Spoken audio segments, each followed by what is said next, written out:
Sit your ass down. Sit your ass down. Let's talk about the suffering. It's time to start the pain.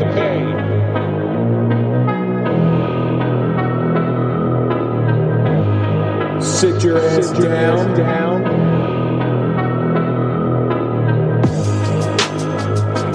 Sit your ass down and strap in. This is gonna hurt.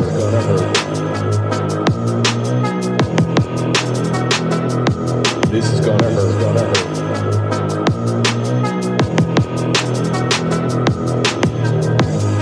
Let's talk about the suffering.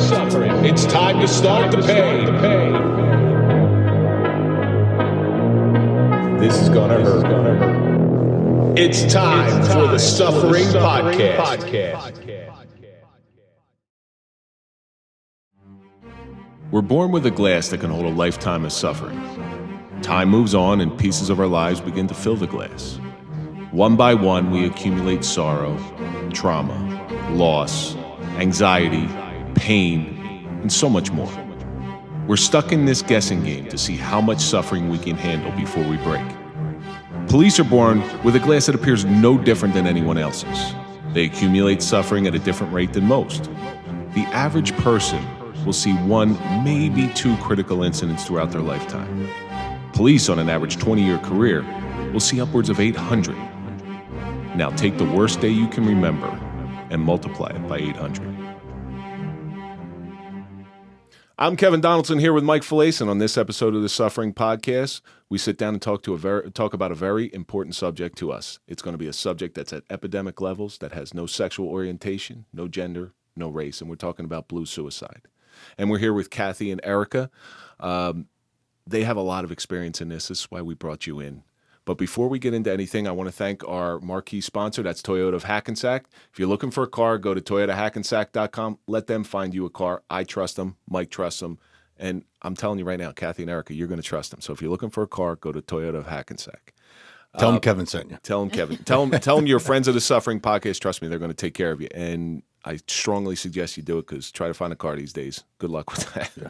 Before we get into anything, I want to welcome you both here. And I also want to talk to you about our social media question of the week. Each week we take a question from our audience and we let them interact with us. This week's question comes from Janine. It says, what are some subliminal ways people ask for help? Kathy, I'm going to start with you. So what do you think are some ways that people might not come out and ask you directly, but they might kind of ask for help without asking for help? I want to say, for example, I have a friend who was just involved in a DUI not too long ago.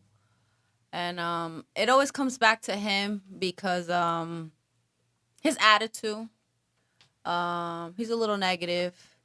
But, you know, me, I guess it's like the mom in me. And I always try to bring out the best and always try to bring that positivity to people, even though sometimes I'm negative myself. But if you told me you were positive all the time, I'd call you a liar. You say you're full of shit. I was going to say, but this guy's a strong guy that's been through a lot of stuff. Mm-hmm. Yeah, because we know who you're talking about. We know who you're talking about. We know who you're talking about. And he's one of our dear friends, and we love him dearly. But I will say this. It's easier for a man to come to a woman and ask for help than it is for a man to come for help. Even though he doesn't really ask for it directly. But he tries to talk to me. Because he's a guy, he's not going to do that. Yeah, and I see it. I see he's suffering and stuff like that. So, you know, I try to give him advice. Thanks for the plug, too. I like that. What? Thanks for the plug. He was suffering. Oh. Where you're on the Suffering Podcast.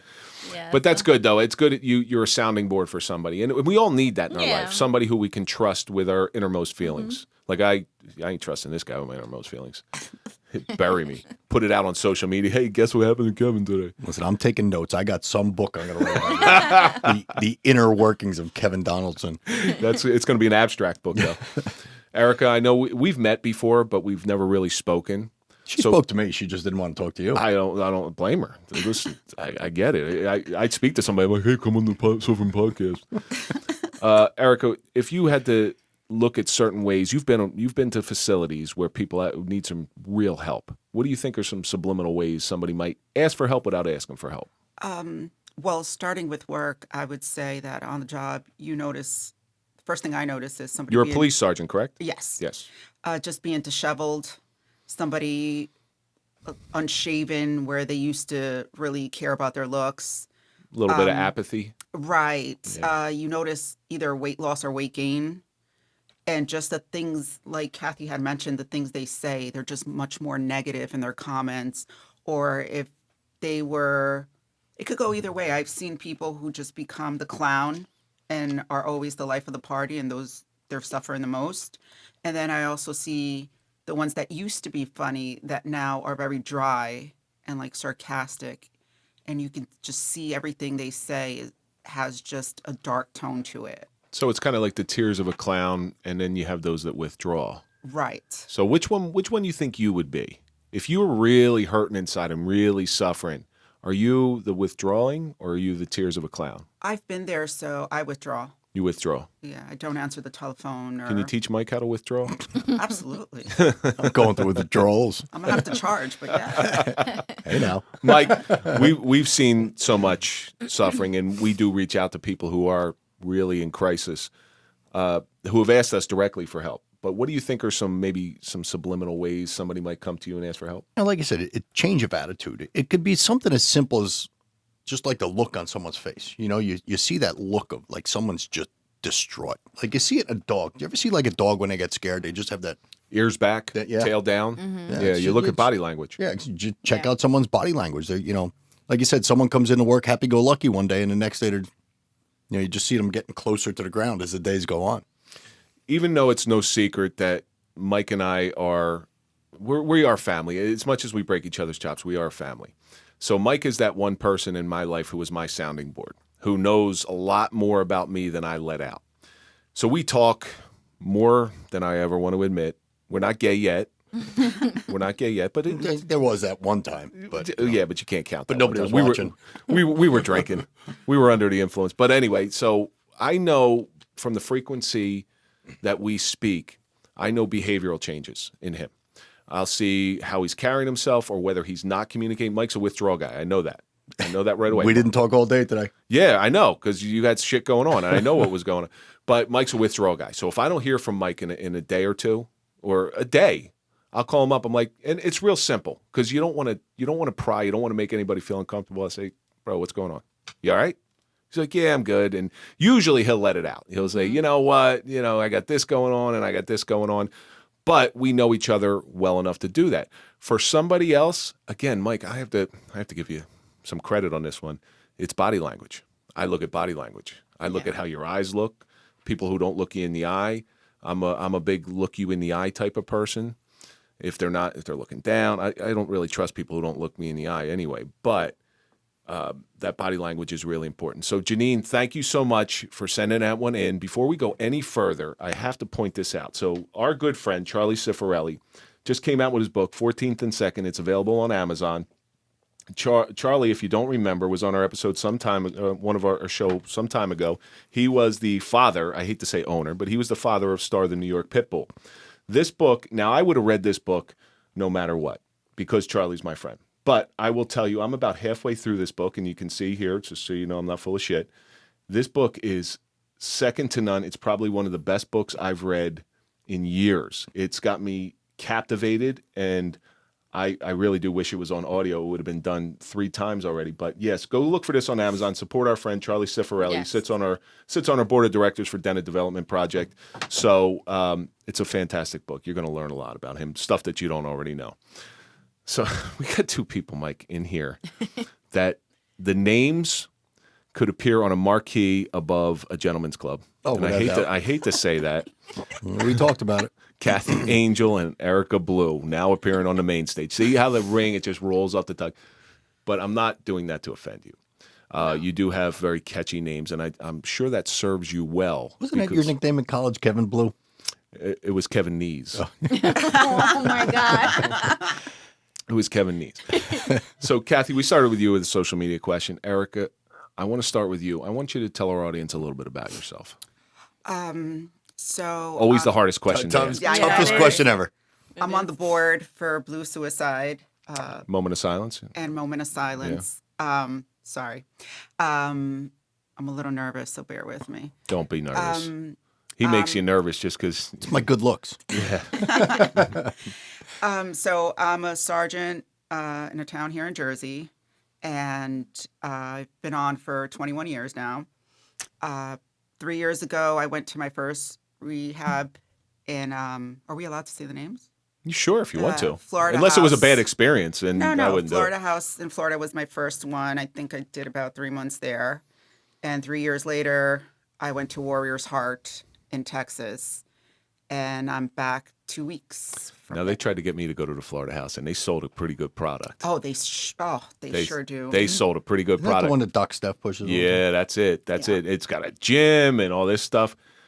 I don't want to go down to Florida. I don't like Florida anyway. It's where you go to die. It's God's waiting room. God's waiting Oh room. my God. Yeah. Let's just say it reminded me of Princeton House. Well, which is where I was.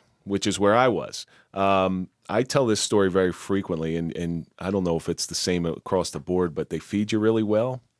But for something, whatever they put in the food, you can't expel it, and it becomes very uncomfortable. Yeah, stool softener. That's They a wouldn't give regular. it to me, Really? and I was begging them for it. Look, I would, if they had crack and Metamucil, I would have snorted Metamucil. Duralex. They handed it out like Tic Tacs. And so that proves that there's something in the food. They want you to be that uncomfortable. I know we're talking about something gross here, but you're both cops. Don't worry about it. You're both, listen. It's you've all. I find it weird. What do you mean? Like, I was what kind of shitting food on the do they regular. give you? It's really good food, but for some reason you can't go to the bathroom. I think it's all preserved, maybe, like 'cause maybe it was that. very salty. Yeah. Well, know. so I feel comfortable talking about this in a room full of cops because we've all run into headquarters ripping off our keepers. Absolutely. Yes. You know me. I've never had a problem with that. Yeah, but you just go in your pants these days because that's the diapers. Yeah. Listen, I'm 56. I could actually go in my pants. Yeah, I'm 56. Kathy, tell the audience a little bit about you. Okay. My name is Katherine. It's Katherine. Yeah, You prefer Katherine. Catherine or Kathy? It doesn't matter. I like both. Kathy, Katherine, either or. Kate, Katie, Katherine. Yeah. I just get called asshole. I'm 30 years old. I've been a police officer for the past year and a couple months. I have a 13-year-old daughter, and I work for the Blue Magazine as well for Moment of Silence. I'm on the board. And what can I say? I mean, I love what I do. I love the job. I've always wanted to be involved in law enforcement. That's been my dream always. But what attracts you to law enforcement? You know what? I don't know. I just think it's badass, to be honest. But Be that tough chick with a gun in the bed. I love it, and I love helping people. I always have, and I You drive a pickup truck too? No. no. That's badass, you know. She has a Subaru. We call it chick ups. But I've always been so attracted to it, and my family actually. I have family back home in Colombia. I have police officers too. Oh, so you could have gotten to another line of business that was much more profitable than police work. If you're I from know, Colombia. but it's like Yeah, but there's no pension plan, but you know. I love it though. Yeah. It's okay. What's your favorite thing about being a police officer? Really? I don't know. You know what? It's a What loaded excites question. me every day? Going lights and sirens. Oh yeah. I love it. But you know, it's Careful though, carefully. it's something different every day. That's It what is, really I like about it. definitely. You know, Every day, you never know what to expect. you got an office job. You know you're going in 9 to 5. You're pushing papers. You're doing it. Law enforcement is something different You every think day. you're gonna go home early every day, but for example, last Saturday I left at 10 o'clock at night. My shift was over at 6, and I left at 10. I used to hate that. You're still new. I'm still new. You're still new enough where that's kind of cool. No, but the only time that didn't you mind had to it. stay late is like when you had plans right after. Of work. course. You know, you're going out. Of You get course. off at 7. You're going out to dinner at 8, and all of a sudden it's like, oh, you know. Yeah, I And had it always just happens call at it. 6:45 if you're getting off Yeah, at it 7. was That's literally- when you got to make that phone call home. Say, oh, plans are done tonight. But the nice thing about having you both here is, I know Kathy, and I'm sure you have your own suffering, but you're heavily involved in other people's suffering. Erica, you have a personal suffering story that I really want to talk about. So let's get into your own little suffering story. You said you've been to 2 rehabs. Let's start with your trip into Florida House. That started actually. Danny kind of picked up on my signs. I was in Subliminal signs, or did you come out and ask for help? no subliminal. I had been withdrawing, not answering my phone, not coming into the office, And he called me in one day. I went in, and he just saw I was a hot mess, meaning my hair was disheveled, my clothes, and he could tell I hadn't showered. And Again, body language. yes, and then he was just asking me questions, and then he broke me down, and I just, Danny has a way to do it. And the person we're talking about is Danny Delval, Yeah. who is the owner and publisher of Blue Magazine, who has been such a good friend to us and really helped us out along the way when we needed help. And that's why it's important for us to get in here and talk about all these things. So what was your drug of choice? Or was it a drug or was it alcohol? Let's start there. it was sleeping pills and Percocets. Percocets. And any kind of pill, basically. And I just Any wanted kind of to pill that would sleep. like calm you down. Yes, I needed something to calm me down, and I just wanted to keep sleeping.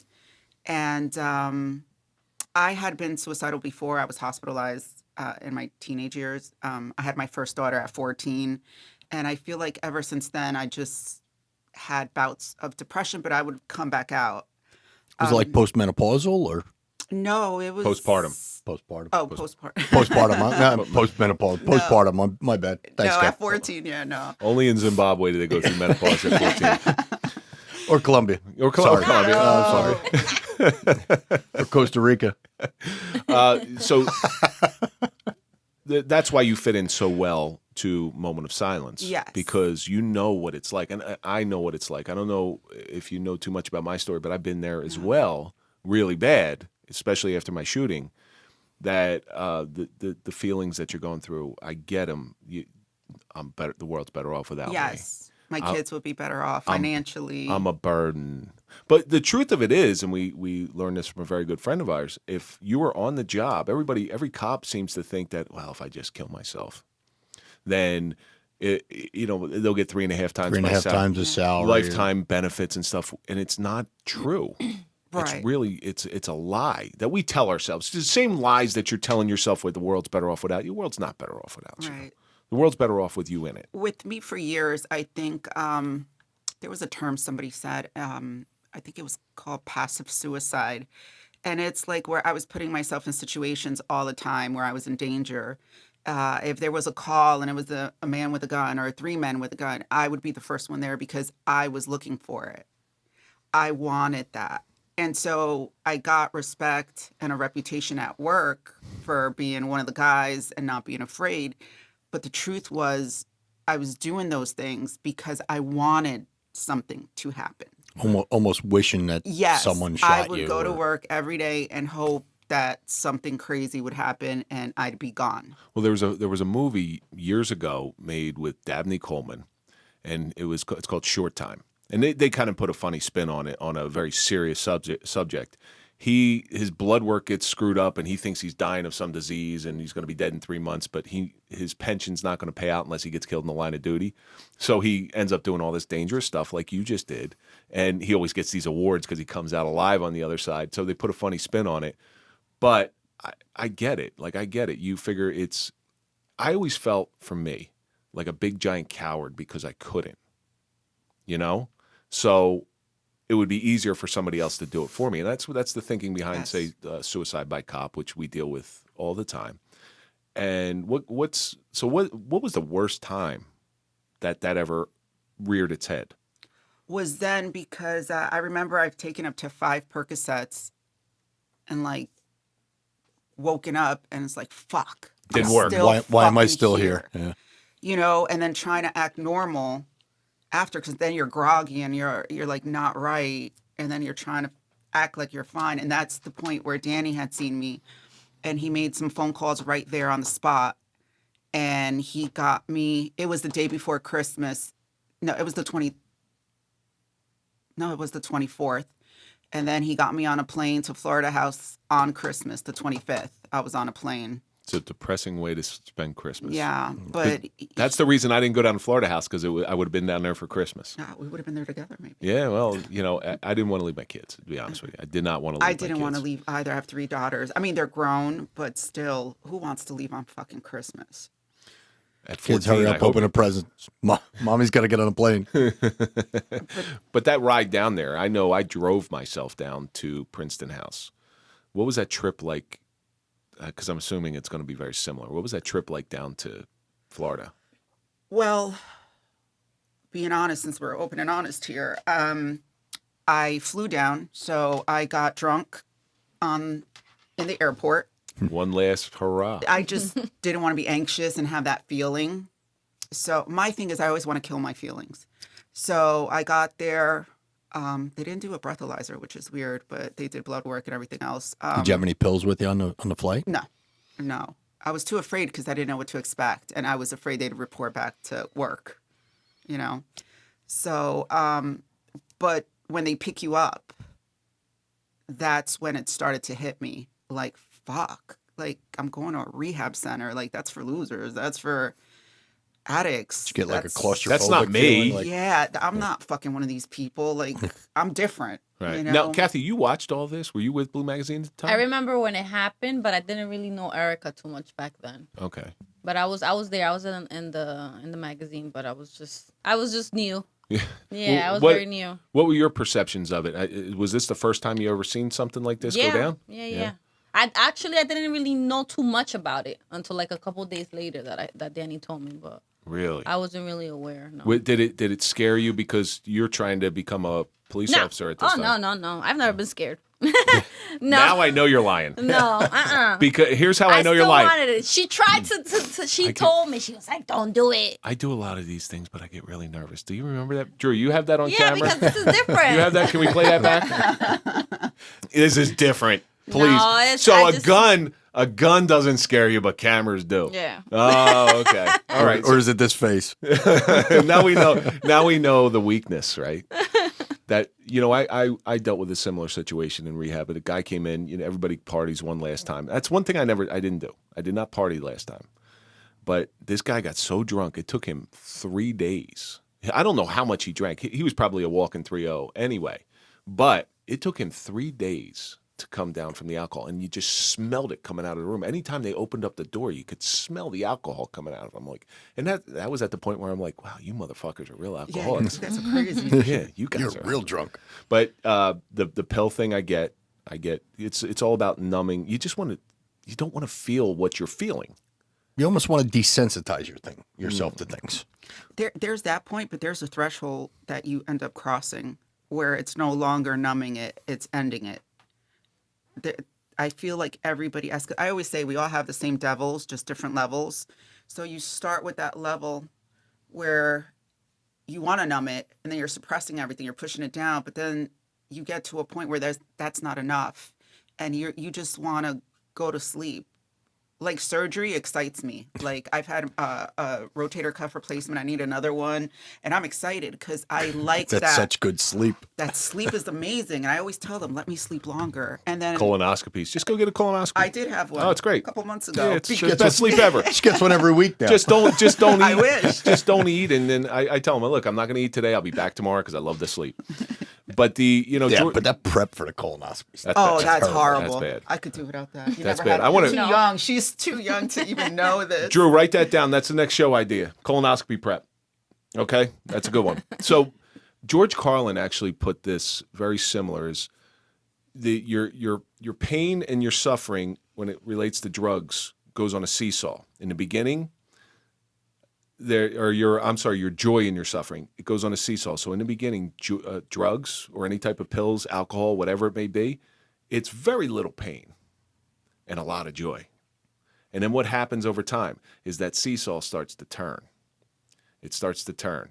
And then all of a sudden, you realize very quickly that it's mostly pain and very little joy. And that's when you know it's time to stop, right? That's when you know you always want to try to keep it level. Not too much joy, but not too much pain.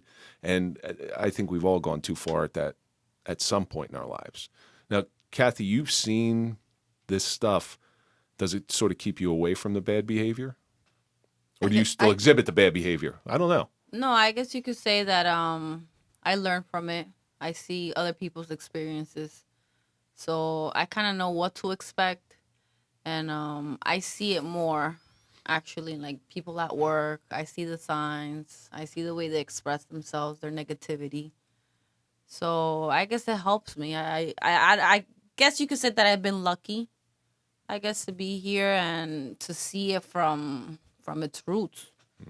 So that's the way I see it. So, Erica, did you get anything really beneficial from Florida House, or you did your time?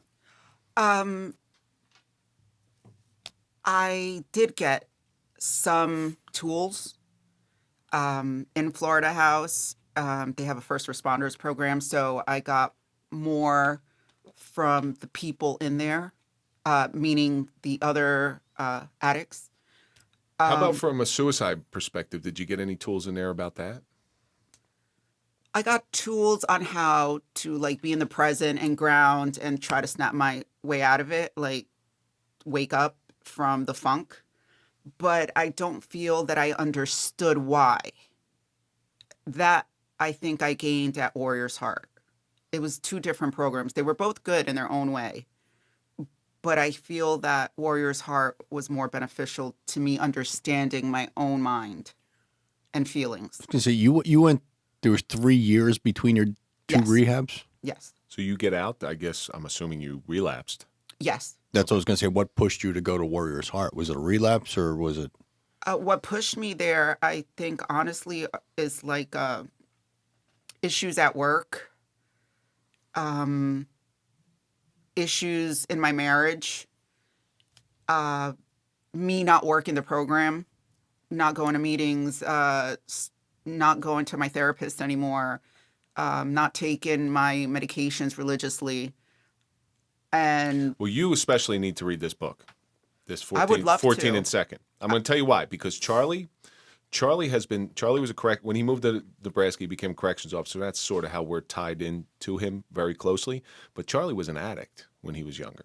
And you'll find out very clearly why he was an addict in here. But he's been sober for 30 years plus, Wow, somewhere around that's there. amazing. But he still works the program. He have still to works work the it. program. And that's interesting because I've heard the term plenty of times. I don't work the program. I just don't ever want to go back to rehab. I was that kid who got scared straight. But so you get out of Florida House, and maybe it gave you a tool or two to ground you to just not run so quickly to your inevitable end. Because I hate to tell you, Erica, you are going to die one day. It's inevitable. There's no reason we got to hurry it up. yes. You know? Don't speed up the process. Listen, it's coming for us no matter what. We all have an expiration date. So you get out, and I'll bet you when you got out, I'm never doing it again. I'm cured. I'm yeah. good. What was the first time that you relapsed, that you went back in? With the pills, I think it was after my shoulder surgery because I got the Percocet again. Which is horrible because it's perfectly legal. And I needed, and then you just have extra, and then one day you're having a fight with your significant other, and then it's like, you know what, fuck you. And then I'm the type that I self-sabotage by inflicting pain on myself rather than you. You sure we're not brother and sister? We could be.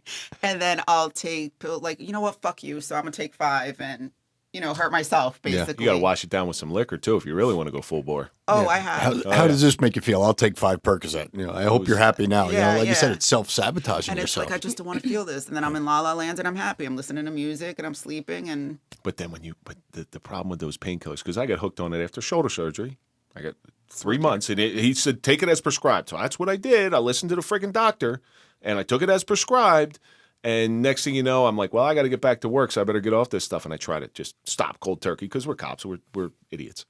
And that didn't work out so well. yeah, no. I knew what junkies felt. Did you add the muscle relaxer? I'm sorry, not junkies. Hold on. Again, getting back to Charlie, that's no longer junkies. I had a problem. I had an addiction. Yes.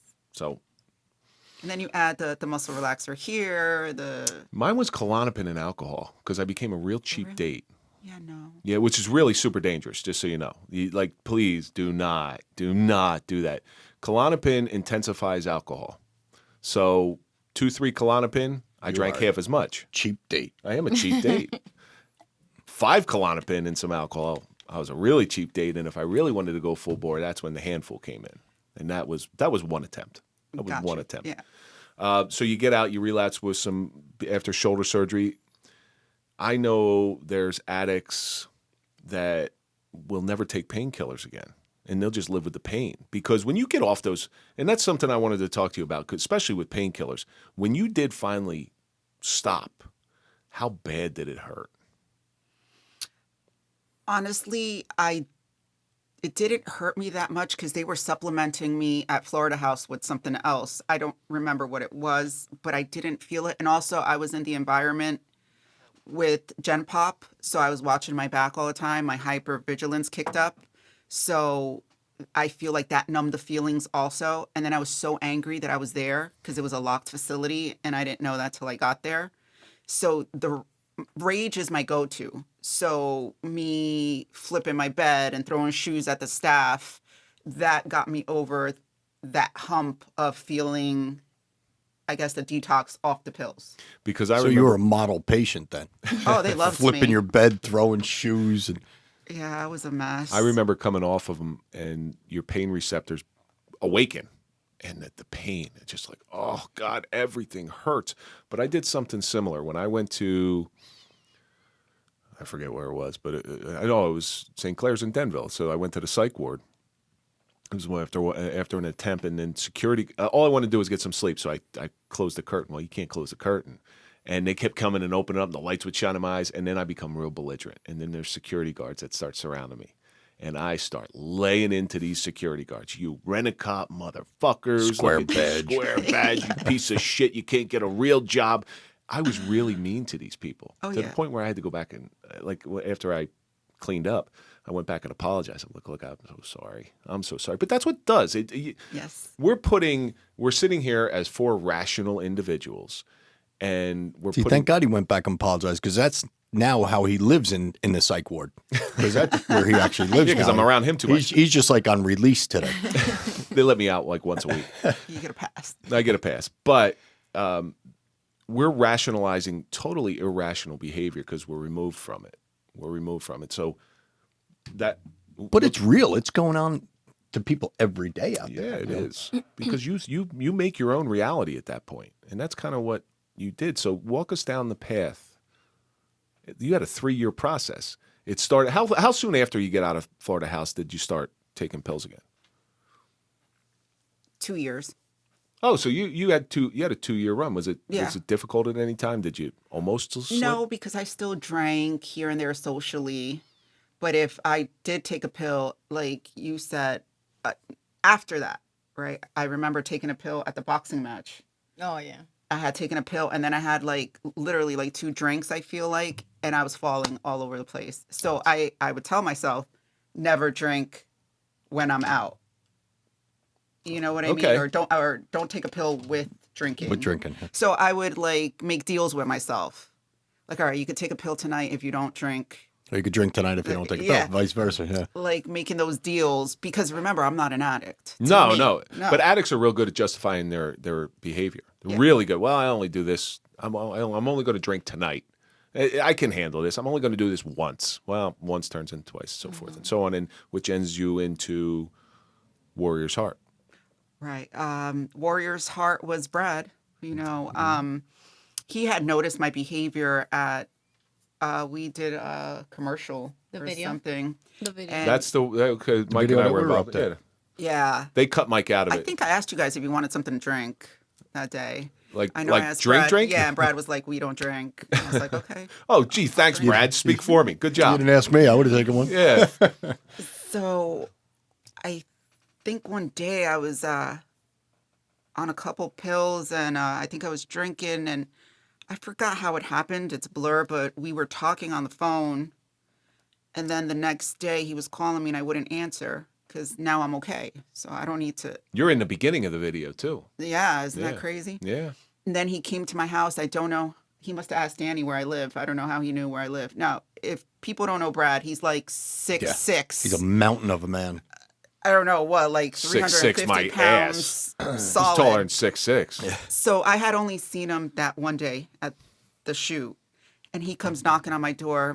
My son-in-law lets him in. He comes straight to my room. He's like, "I thought you were dead. We're leaving right now. You're going to Warrior's Heart." And I'm like, "The fuck I am." And now this huge guy, and I'm this little thing, and I'm like arguing with him how I'm not going. And he looked at me. He's like, "I will pick you up and I will take you." And then I remember my husband tried to come in the room, and then he closed the door in his face and was like, I need to talk to her. And my husband saw how big he was and just turned around and left. Like, What if he was there for nefarious purposes? I know. Yeah, it's like, sure, thanks, hon. Thanks, hon. And he got my plane ticket paid. He got me there, basically. He got me to Warrior's Heart, where he had been. And it was mostly Marines and Army men. There were about 50 men, and I think there was 5 of us women. And Oh, jeez, can you imagine? Maybe we should do the whole episode on the suffering of being the only woman in that facility. no, it's not like that. They were all like brothers and everybody. I promise you, like you would think it's like that. It is not. It wasn't like that in front of you. No. I hate to tell you, I but know we always say the same I thing. know. it Those wasn't guys- like that in front of Those you. guys went into their bunks that night. Yeah. They're like, I "Hey." was there for 3 months, and they were like brothers, and I really understand. We do need to do a show about rehab because there's so much I have to say. But Oh, there's tons of stuff. there's so much. Now, when you went to Warrior's Heart, was it still the same suicidal ideology going on? Was it still there? Or it was that starting. okay? It wasn't full fledged like it was when I went to Florida House. That was I was there. Yeah. But I recognized that it was starting. And then I have a grandson coming along, and that's what kept me from going over the edge. So I was like, I do need help. I need to clean myself up before he gets here, you know? And Warrior's Heart was very different. I expected it to be like Florida House, so I was very on guard, but it was very different. It was more of a family.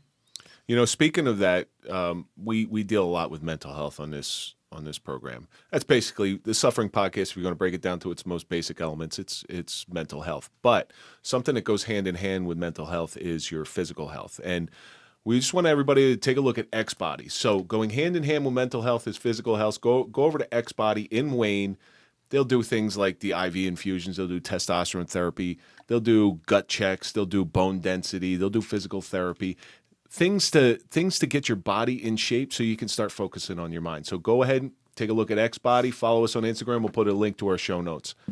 So did they have a place for you to work out to get your body healthy along with your mind? They really did. Yeah. They had that. They had canine, which is you go and you help out with the dogs.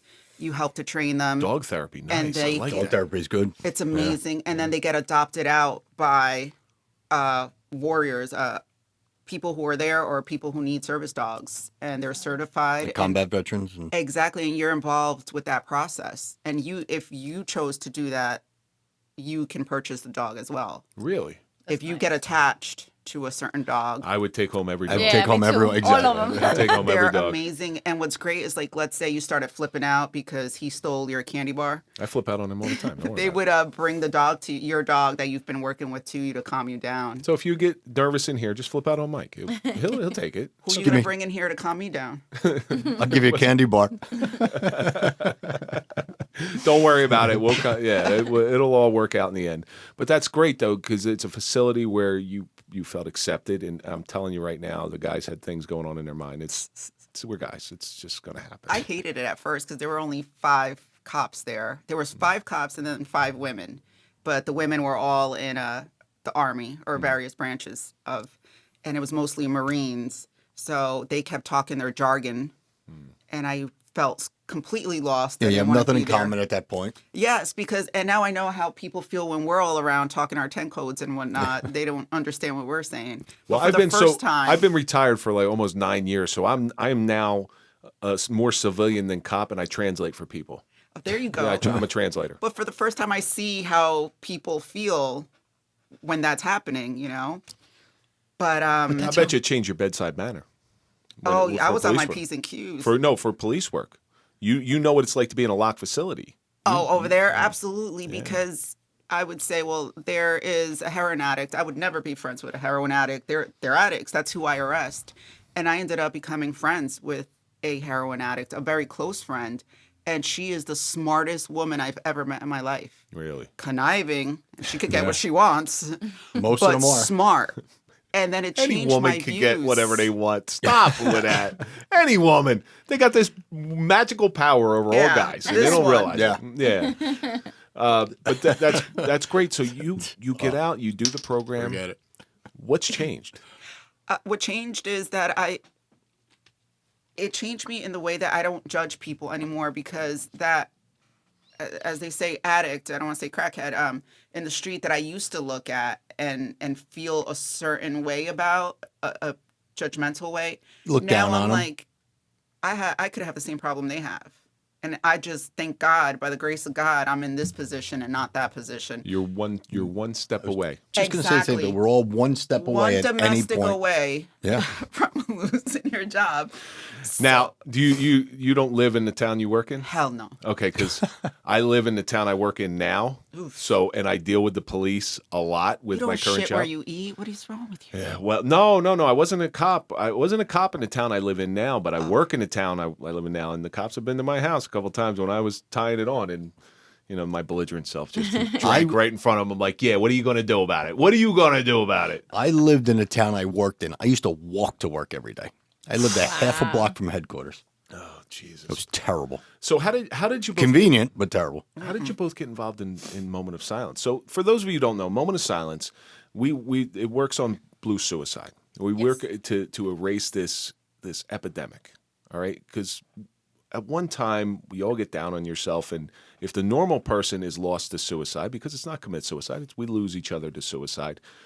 It's just a suicide. When blue suicide happens, for some reason it just, I don't know, maybe because I'm tied into the police community, it just seems a little bit more tragic, because these are people who are put in charge of helping other people, and we're really good at helping other people, but we're really bad at helping ourselves. They're the strong people that are supposed to be protecting everybody, and we're eating all our feelings, and officers become suicidal, and that's the strong person that's supposed to help you.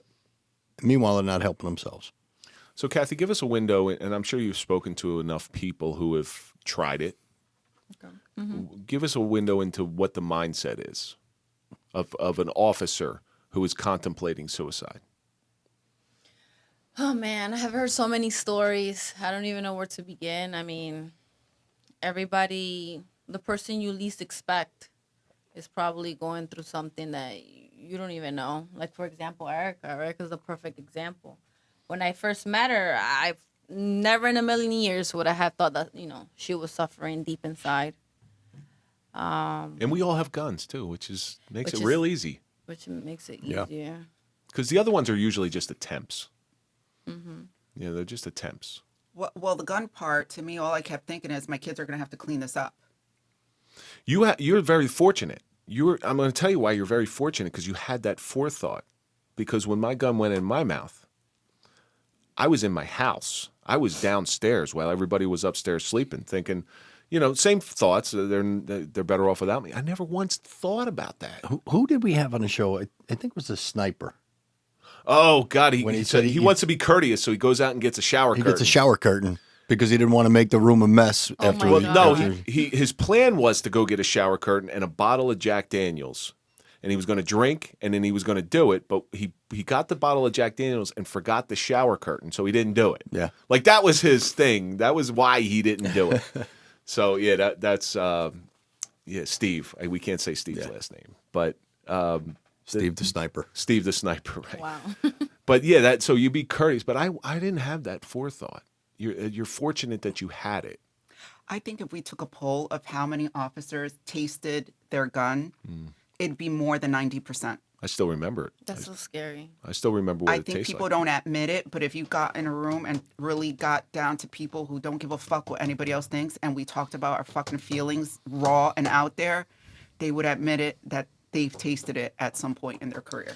So Mike and I we haven't in a while because of the pandemic, but we go to group therapy, and it's one place where we feel safe about that. And we do it in such a way that's probably not the healthiest, because we joke about it more than anything else. Everybody's afraid of doing it and doing it wrong, because then you screw yourself up for the rest of your life. Like, if I do it, I want to do it right. But you've been on, as police officers, we've all been on enough suicides, and we see the aftermath, which is shocking to me that we would even think about continuing to do it. And just so you know, I just pulled this statistic today off of bluehelp.org. It's as of 2022, as of today, there's been 62 suicides, blue suicides, as of today. And I think the highest was in 2019, which again, I think that's got something to do with lockdown. We were at 249. So I think we're 0.3 or 4% higher than the national average of any other profession. So why? Like why is it the stress from the job? Is it the shift work? Is it the what you see? If you had to think of some reasons why blue suicide is such at an epidemic level, what do you think it would be? Honestly, for No, me, you can lie to me. it's the stress of, I think, internal structure, which is the people that we depend on to guide us are so afraid of social media and everything like that. They make our job harder. Like if you're doing your job, you can lose it quicker. And I think that stress, plus then you have home stress. Everybody hates the cops now. That's an added stress. And what we see, we stuff it down because if we saw a dead body or something, we'll joke about it. We'll go drink about it. But we're not talking about it. See, that's what we call filling the glass. Every time you see something, you keep filling a glass of water and filling a glass of water. Sooner or later, if you don't help yourself, that glass is going to spill over. Well, if you weren't such a dickhead, you would have been here for my opening, and you would have heard. That's how I spoke about it. Well, you're afraid to do openings in front of me because you stumble on yourself all the time. You look like an idiot. One of the statistics that I threw out, and I actually threw it out in the Moment of Silence video, is the average person sees one, maybe two critical incidents throughout their life. The average police officer in a 20-year career sees about 800. So take your worst day. If you're a civilian out there listening to this, take your worst day and multiply it by 800. And that's the normal life of a police officer. But we all have that glass, right? This is the normal amount of suffering that you can take in your lifetime. And then for me anyway, what put me over the edge is my glass was up there, and one incident right over, and I broke. And I did. I broke. And Mike broke. And it sounds like you broke. That's what happens. But where do you go for help? You're the one helping people. Where do you go? You're going to go to your boss and say, "Hey, listen, Because then you're damaged goods. Exactly. You know, and that's one of the problems is, like I said, the stress we see as police officers every day, day in and day out. Then you said going home to the family life, the stress there. We eat all that because we're afraid to talk to anybody, even if it's in your department, because then you're going to be damaged goods, and then you're going to be that person, you know, and you're going to be labeled. Yeah. You can't take it. Put on a rubber gun squad. And well, he is a bitch. Sometimes. My bitch. Now, you deal with people that are suicidal, like almost through what you do with Blue Silence and Blue Magazine. How do you got to take those feelings in onto yourself at some point, don't you? In a way, I do. I can say I'm pretty strong-minded in a way, so I try my best to learn from it more and not let it get to me. That's for sure. I have learned a lot in the last 4 years. Is it more of like the satisfaction of helping someone also that that keeps you going and striving? Yes, because I know that I could help somebody later on. I still have 29 years to go, so I know at some point I'm going to be able to help someone, and I hope I don't get to that point. I was going to say, in the long run, it's going to help you out with your 29 years because you only have a year on, and your glass didn't start getting filled yet. Yes. So the question I have for you, Kathy, is you've seen all this stuff, and let's say you get into that mindset. Are you going to have the fortitude and the resiliency to ask for help yourself? Do you think that you would be able to do that? I would think so because I'm pretty open. Yeah. I'm pretty open, and I think I would. I will look for help. Absolutely. I really think I would. This subject sucks. Yeah. I got to be honest with you. This subject just sucks. But it's an essential subject that we need to talk about. At least you know the resources Yes. to talk to people now if God forbid you're ever feeling like That's that. why I feel, I guess you could say lucky in a way, because I've got all this knowledge before I even got on the job. Because I've been seeing it. I've been with the magazine and with Moment of Silence for the past, it's 4 years actually, 2 days ago. 4 years. Happy anniversary. Well, we all need to get out. We all need to get out and enjoy ourselves. But we need to, like Erica was saying, we need to have that open, honest discussion. Hey, listen, just I want to throw it out there. One of our sponsors is Grand Saloon. Mike and I have been there. We go there. We'll just sit there and talk stuff out. And it's right in Clifton. It's a nice little family restaurant, and that's what we all need as police officers. Yes, we go out and we drink, but we really don't get into it. We really don't get into it because I don't think I would be able to. I would be able to, but with group therapy that Mike and I go to, that's one of the few places I ever felt normal because I know they're all as fucked up as I am.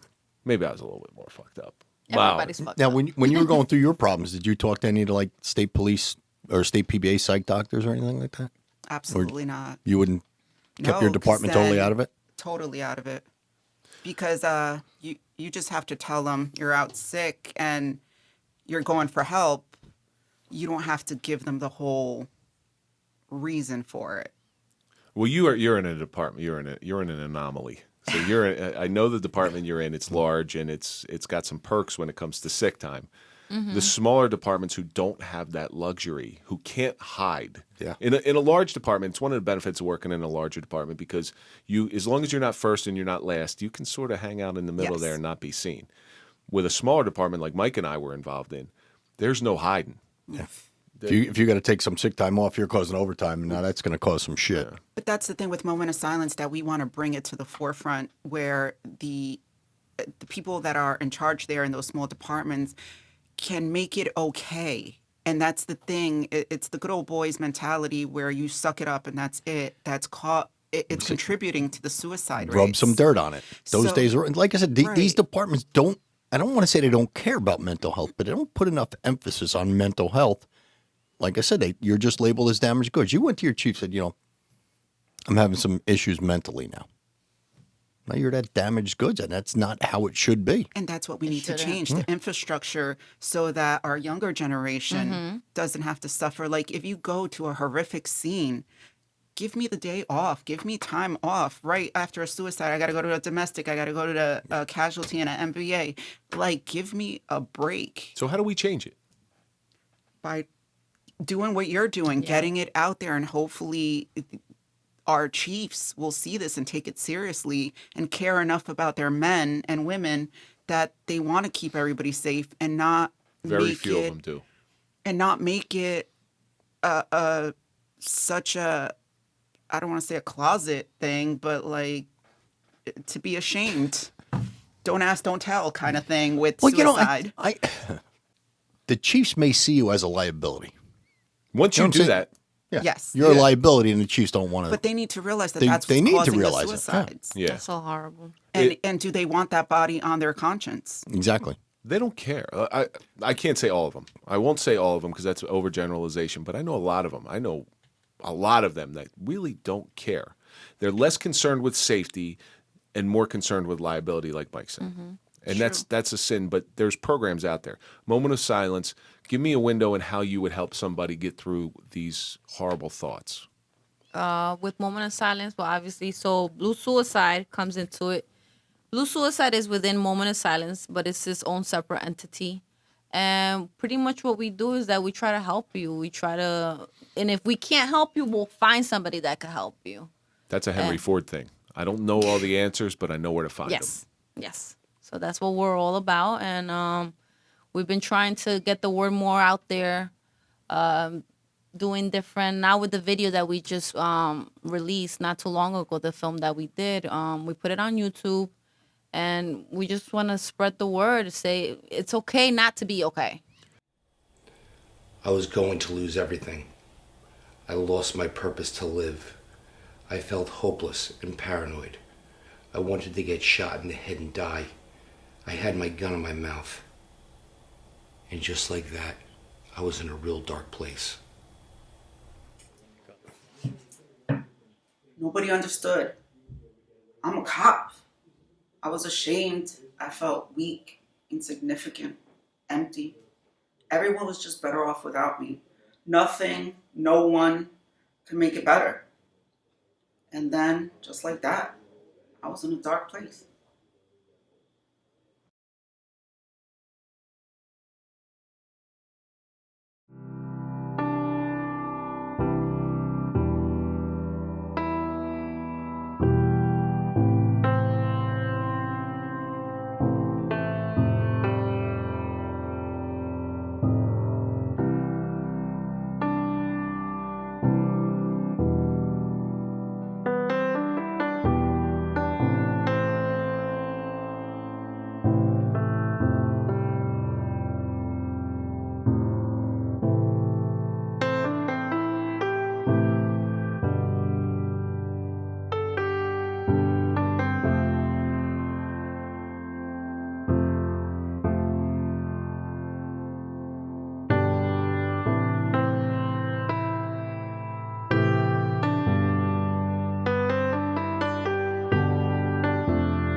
it's okay to be, to Not to say be you're okay. not okay. Yeah, it is. And The stigma needs to end. it's because we're macho cops.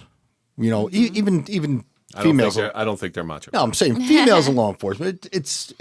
I don't want to say a tough guy attitude or a tough girl attitude, but we're supposed to be the big, strong protectors. And we could still be that. You still can be, but you should be able to show weakness. Exactly. I There's tell nothing people wrong with it's that. okay to cry.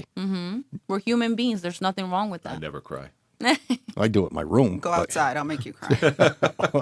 Oh, hey now. I just want to say one thing. Just call me ugly and everything. That's what it is.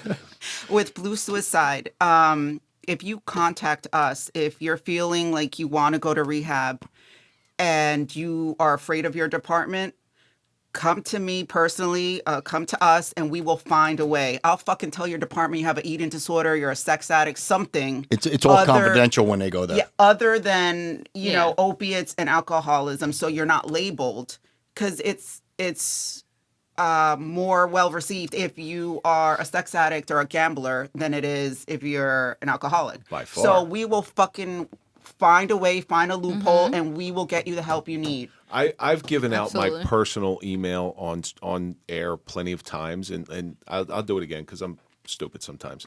This bites me in the ass more than you think it does. Small dick at all. Mike's always on his knees. If you're having these thoughts, and I'm dead serious here, if you're ever having these thoughts, I've been there, so I come from a place of understanding it. You can reach out to me, kdonaldson@thesufferingpodcast.com, but let everybody know how we can reach out to, if you're in need, if you're an officer in need, how can they reach out to Moment of Silence, Blue Suicide, or any of those places that you go? Give us some information. Okay. You can reach to me. My email is Katherine with a C @thebluemagazine.com. And Blue Magazine has an Instagram presence. They have a Facebook presence Yes. and a Twitter presence. Yes, we do. I And follow we all also that. have bluesuicide.org as well as momentofsilenceinc.org. All right. So are there websites for those? Yes. There's websites. Those are okay. the websites. So we'll put those websites in our show notes. Just You don't one have more thing. You don't have to raise your I'm hand. sorry. I'm used to Oh, rehab. yes, young lady. I'm institutionalized. If anybody has a problem, like let's say you want to go beat your wife up, you're having a domestic or some shit, call us first. We'll go pick you up so Go that beat you her up don't get for you. arrested. You know, we do that. We're like a family. We'll help anybody do anything. Well, like, no. If you go beat their wife up, then No, it's an assault, and it's not a I'm not domestic. gonna beat her up. I'm gonna stop him. I'm gonna pick him up and take him to a diner and talk to him so that he doesn't Okay. lose his job or she doesn't lose her job. Right. Like we do those kinds of things. If you need just somewhere to go and sit, one of us will go and sit with you. You know, we are armed. Don't forget that. So don't try anything. But The one that I know offhand is at thebluemagazine.com on Instagram. That one I know off the top of my head. And from there, it should be a jumping off point to the other The organizations. Instagram? Yes. Yeah. Should be a jumping off point. Thebluemagazine.com, literally .com. Yeah, spelled out. Spell that DOTCOM. Yeah. So we're coming to the end of this thing here. And I ask all the guests the same question. I'm going to start with you, Kathy, is the suffering that you've seen, and I'm sure you have personal suffering, although we didn't get into it because you're shy and you're scared. I know you say you're never scared. She's still but scared. You're still scared. What do you think all this suffering that you've seen has taught you? It has taught me to always, try to get help, look for help. That it's okay to get help. It's taught me a lot of things. I guess to see the signs, see it in other officers, co-workers, and just try to help people, try to be there for them, and never forget about myself too, because I might get lost along the way as well, but I'll try my best. Well, now you have our number, so We all step we all step off at Yeah, times. we you do. know? call me. I got GPS. Don't worry about it. You're not getting lost. We're not going to let you slip through the cracks. Erica, you've really been through the ringer Twice. No more 3 strikes, you're out. 3 strikes, you're out. So what do you think that's taught you? it taught me, like I told you before, we all have the same devil, just different levels. Not to judge people, because like you said, we're one mistake away. It taught me that compassion for myself and understand that if I knew better, I would have done better. and it taught me to teach as many people as I can what I've learned, and not to be afraid to talk about my fuck ups and just be me. And if you like it, you like it. If you don't, you don't. You know, it's funny because we have met a few times. I never knew your like real suffering story like that. So Just look at you. Who's going to open up to you? I don't know if I just wasn't seeing the signs or We're very good at hiding it. very good at hiding I'm sure it. you were very good at hiding it. I'm not so much anymore, and it's so I talk about when we eat our feelings, and we don't go home and talk to our spouses or our significant others. That was always seen as how cops dealt with everything, but is it really the right way? I go out and I'll go on shows or I'll talk. I've talked at Blue Magazine events and bare my soul and cry and really show a different side of me that I'm not used to showing. I was not like that when I was working. That's the way I want to be. That's the way I want to be remembered. I don't want to be that stoic guy that never shows emotion because it's not healthy. It wasn't healthy for me anyway, and I'm sure it's not healthy for other people as well. But I thank you both for coming in here and talking about this. It's a really important topic for us. Yeah, absolutely. I mean, Thank you for having us. What you ladies are doing with Blue Magazine and what Danny started over there, I mean, that's fantastic. It's a place that cops in need could really go to and feel comfortable in doing. And we want to expand. We want to make it bigger. Well, we're always at your disposal. You know that. You call on us whenever you want. That you've helped us out, and we're going to continue because it's a worthy cause that we really truly believe in. That both of us are intimately involved in. So that's going to do it for this episode. If you like what we're putting out, don't forget to hit the like and subscribe button. And let's talk about all the stuff that we learned today. We are all one mistake away. The world's better off without you, which is the biggest line of bullshit ever spoken. We all have the same devils, just at different levels. But most importantly, don't think you know everything, but know where to find it. And that's going to do it for this episode of The Suffering Podcast, The Suffering of Blue Suicide with Kathy and Erica. And follow us on Instagram, Facebook, Twitter. Follow Mike at Mike_Failace. Follow me at Real Kevin Donaldson. Of course, follow The Suffering Podcast. And we're going to see you on the next episode of The Suffering Podcast.